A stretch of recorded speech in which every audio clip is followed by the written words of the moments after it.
What's up, guys?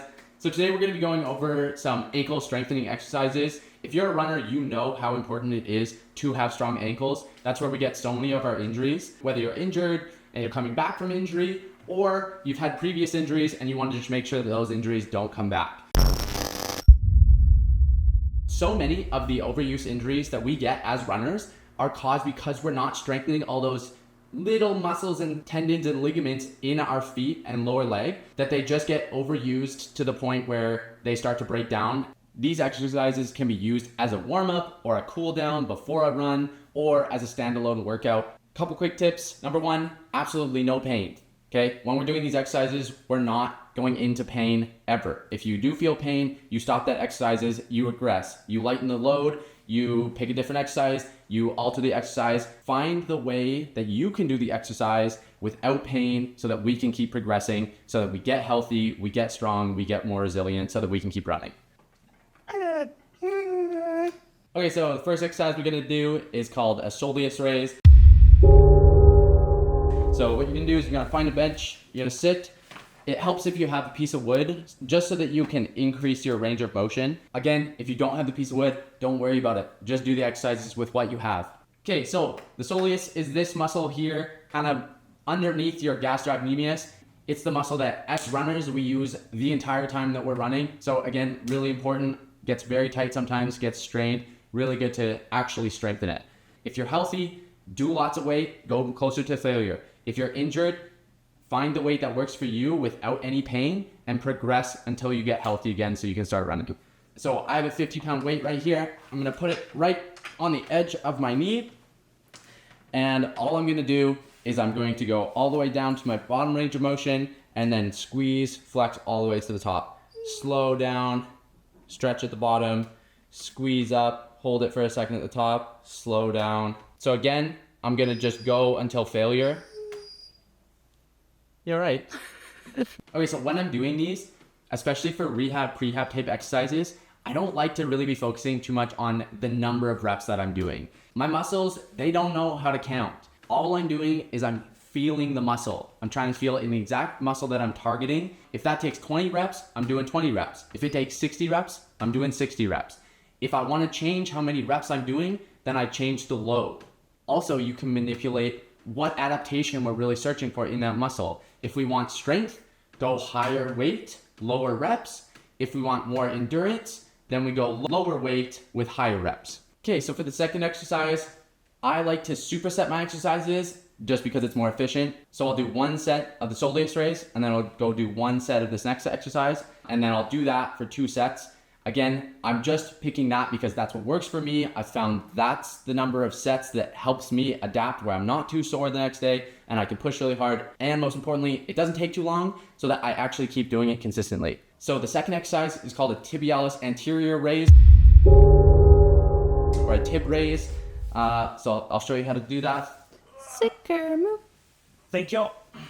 Okay, you're gonna find a wall. You're going to lean against it, and you're gonna put your feet farther out. The exercise gets harder the farther out your feet are from the wall, right? So all I'm gonna do is I'm gonna keep my legs totally locked up the whole time, and I'm gonna pull my toes up towards me. Okay, and I'm gonna slow down. I try not to rest at the bottom, just so I maintain tension in the muscle, just so I don't have to do as many reps. Okay, so this muscle is the tibialis anterior. It's the muscle right on the front of your shins. If you have lots of heel drop when you're running, so when you hit your heel on the ground and your foot just drops, it could be a sign that this muscle is really weak. This muscle in particular takes a really long time to fatigue, so you might have to kind of play with the reps. I like to just do as many reps as possible. Sometimes I like to do fast reps like this. So I'm just pulsing up and down, and then some reps I like to hold at the top, really squeeze, and then slow back down. Hold at the top, and then slow back down. All I'm doing is I'm thinking about the muscle and I'm trying to really pump the muscle up with blood. I'm not injured, so I'm working more for strength. So I really like to push this muscle absolutely to its max. Other quick tip, this exercise is much, much harder with shoes on, to the point where if you're not wearing shoes, it might be way too easy altogether. Okay, so the third exercise we're gonna do is just a single leg calf raise. If you have a piece of wood that you can increase the range of motion on, that's great. If you don't, just you do it on the floor. The simplest progression of this is just without any weight, but as you progress, you can start to go heavier and heavier. Again, it helps to be able to hold on to something. I'm gonna put my foot right on the edge of a piece of wood, and I'm going to start all the way at the bottom, feel that stretch in my gastroc this time. So that's the muscle other than the soleus, which is responsible for flexing the foot down when your leg is straight. I'm going slow down. I can go kind of faster on the way up and hold at the top. Slow down, faster up, slow down, faster up. Okay, so the fourth exercise is just I call it a toe squeeze. You're not gonna be able to see it because my feet are in my shoes. But all I'm doing is I'm just scrunching my toes, squeezing them really hard for a second, and then relaxing. Squeezing really hard for a second, and then relaxing. Again, not focusing too much on reps, more focusing on quality and tension in the muscle. You should feel this right on the bottom of your arch. So in shoes, it just looks like I'm squeezing my toes in my shoes. It's actually quite a bit harder with shoes, just because the upper of the shoe is providing some resistance. So if you're like me and you wanna save time, I like to superset that exercise with a single leg calf raise, and then I normally do 2 sets of each. But depending on you, your situation, what you're trying to do, what your goals are, you can do 3 sets, you can do 4 sets, you can do 1 set.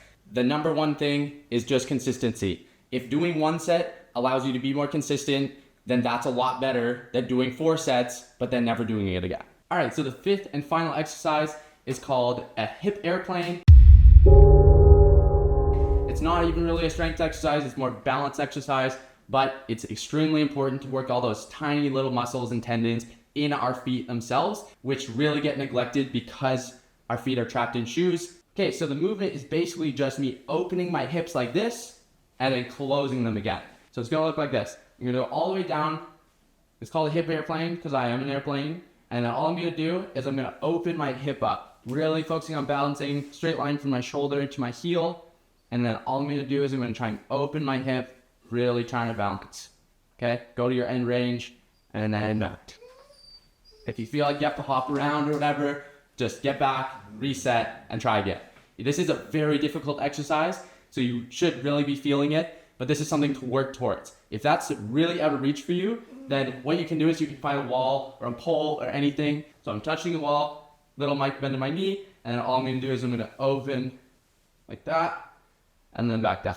So what I like to do for that exercise is just go until I start to really feel burn in those small muscles in my feet. Again, depending on how far you've progressed, it can take from 20 seconds to 2 minutes for you to really start feeling it. Once you've done one leg, repeat on the other leg, and then do for 1 to 4 sets, just like all the other exercises. Again, the main focus is on the muscle. It's not really about the numbers. All right, so there's those 5 exercises. Like I said, feel free to add those as a warm-up or a cool down after, before a run, or as a standalone workout itself. Sika's ready to go for a run, so we're gonna go do that. And yeah, if you like videos like this, feel free to subscribe, like the video, and we'll see you next time. Okay.